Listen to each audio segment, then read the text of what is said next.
It's one of the lessons from the hospital front lines, and it was reinforced during the recent coronavirus pandemic. Positioning matters. Research shows a significant percentage of pneumonia patients who were placed on their stomachs or sides early on were able to avoid being placed on ventilators.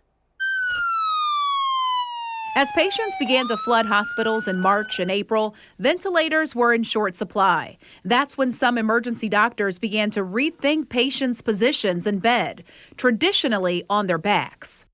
Just by the weight of your mediastinum, your heart, and your chest on the lungs, it collapses some of the spaces of the lungs. You turn the patients over, and what that does is that helps to open up some of the collapsed alveoli. Airway specialist Dr. Richard Levinson volunteered at a New York hospital for 10 days and saw the benefits and the drawbacks of being awake in a prone position. Patients sometimes are uncomfortable laying on their stomach.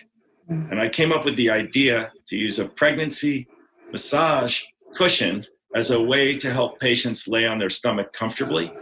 Dr. Levinson coordinated with a California company that made proning boosters and had some distributed to several New York hospitals. At the same time, Levinson and Dr. Caputo did a small study following 50 COVID patients who were placed in a prone position at one hospital in the Bronx. And of those 50 patients, within the first 24 hours, we were able to avoid intubation in 3/4 of them.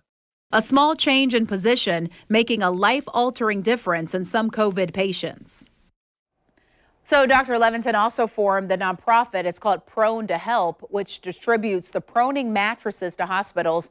To date, it has distributed more than 650 of these cushions to more than 200 hospitals in 45 states. Bruce?